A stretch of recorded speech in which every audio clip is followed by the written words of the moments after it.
I'm Specialist Retired Maggie Bilyeu.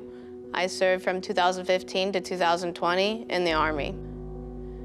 I was injured in Bagram, Afghanistan in 2016. I was on base inside the wire, and it was a suicide bomber attack. In 2016, I deployed to Bagram, Afghanistan. Once I got there, I hung out for about 2.5 months before my injury. I was doing hand-to-hand combatives. I was going through a course, just trying to beef up my ERB. And a terrorist got inside the wire, detonated his vest when we were on the way to finish our course, and he blew up me and 16 of the other troops.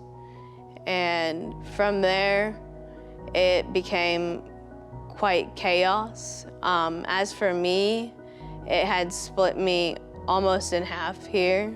I had split my diaphragm in half, lost my left breast, lost portions of my small intestine, my large intestine, my spleen, and my colon.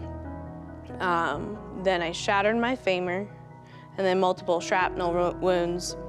My leg had spun around on me and became so big that they had to do a 4-compartment fasciotomy on me in the field.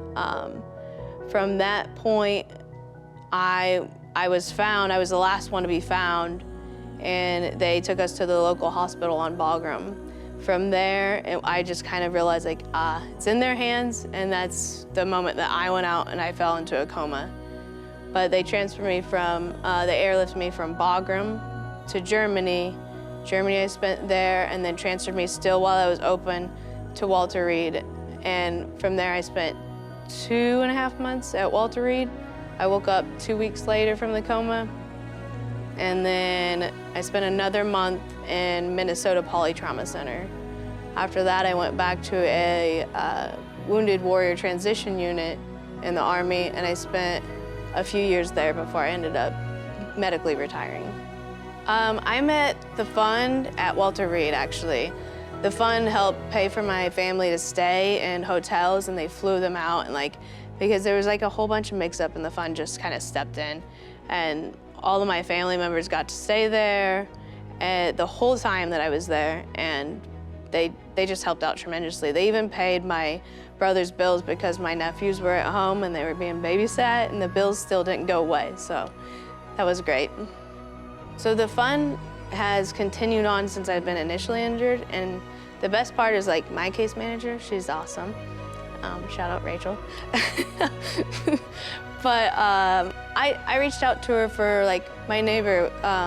Her dad was a Vietnam vet, and I was like, do you know how to help? And she helped. I was like, my Uncle Danny, Vietnam vet, and he's had a couple of strokes and continuously is having strokes, and he needed some help as well. And the fund has reached out to him and helped him. So it's anytime I ask something from the fund, it just magically happens, honestly.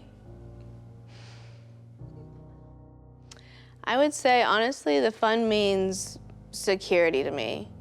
It's almost like I can, even if it's the last thing I do, the last thing I call, I know that the fund is there for me.